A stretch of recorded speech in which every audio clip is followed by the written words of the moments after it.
Hello everybody, my name is Jay and welcome back to my Tech Vault. And I like to do these one-year reviews because they really offer an in-depth, explanation and really a good review of a product. I've done this before on keyboards, I've done this before on mouses, I've done this before on a lot of things. Actually, the correct form of that should be mice. So I've done a lot of things, and I like to review them a year later because for the people that are interested in them, it offers a unique perspective. So here we are, and I'm going to be talking about the Yi 4K Plus. And this is, of course, a mini kind of like GoPro camera that by far has been what I've been using exclusively for my videos. I even ended up buying another one.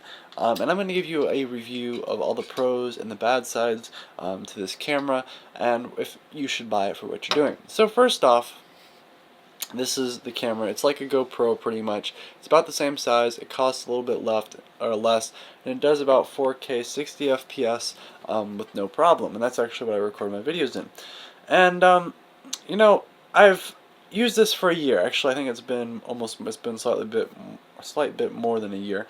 And I've actually have quite a bit of things that I would like to say in this video, good and bad. So first off, I like to start with the bad things because you're most likely here for those, and these are a lot of things that you won't necessarily get from another review from someone that's just got the camera and doing a couple tests with it. So first off, number one, the user interface is really nice, and you get through it. But the only downside is I've had a lot of issues with comparing it on your phone. There's an app that you can get that allows you to switch through stuff. It's nice, but when you have the Wi-Fi mode toggled, sometimes this will crash. Like the whole thing will crash, hard crash. You get like a red screen or a green screen, and it will just completely crash. You have to take out the battery, and you have to completely restart it. That's happened before actually on multiple occasions, and especially when I've done the Wi-Fi stuff. I have updated the firmware, and that still happened a couple times. So as you can assume, it's got its own fair share of issues. So for the battery life, it's actually quite good. For a year old, this battery does pretty good. I've had no issues really with it as well. It really does offer a nice method of getting your footage off though. You can connect through the USB and pretty much get your footage off without having to take everything out. I really do like that. It's kind of standard of course on most cameras, but really special here since if you want to access the disk, or not the disk, the flash memory, that you really have to get your hands in there and get it every time, and especially when you have cases, it's also kind of runs into some issues. As for the built-in microphone, the built-in microphone has a lot of background noise, but which is kind of expected for these kind of cameras. But one of the nice things about it is when you invest in a nice microphone, for example, which I have here, it really doesn't, it has a really good time, or it does a really good job recording external audio, which is really nice, especially when, obviously this is not going to be good, but when you invest in some other equipment, maybe in, lavalier or, a shotgun mic, it's really going to be important that this still can record that, especially if you're, vlogging or using this for something. A couple other notices, or a couple other things as well, is obviously this is an action camera, so therefore the fisheye lens is of course going to be more prominent than on most cameras.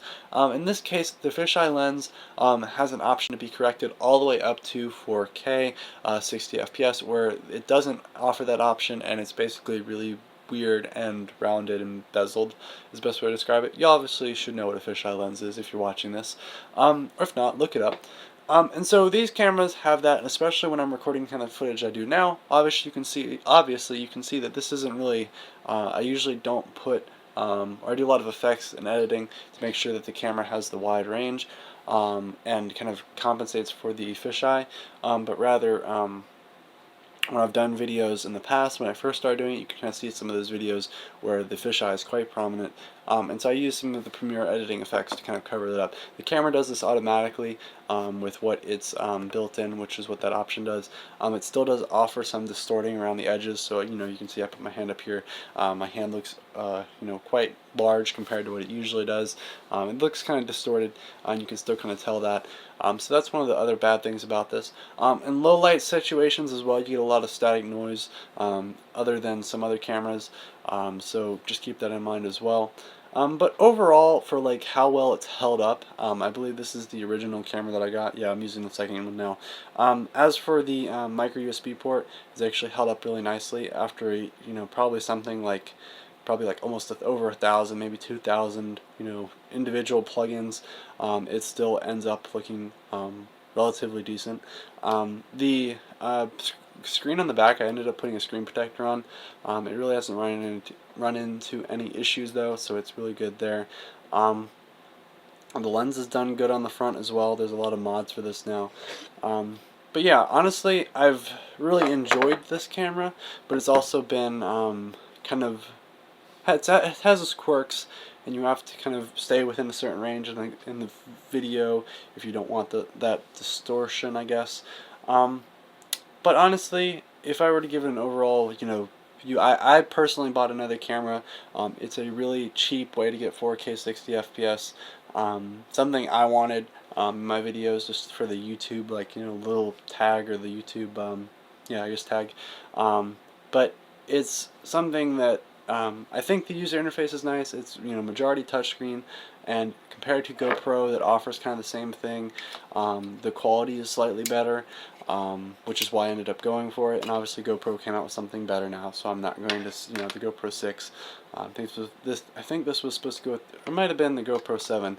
This is supposed to compete with the GoPro 6, so obviously it does kind of a similar resolution. But overall, I'm really happy with how it turned out, and how I've been using this for a year and haven't had any problems with this breaking.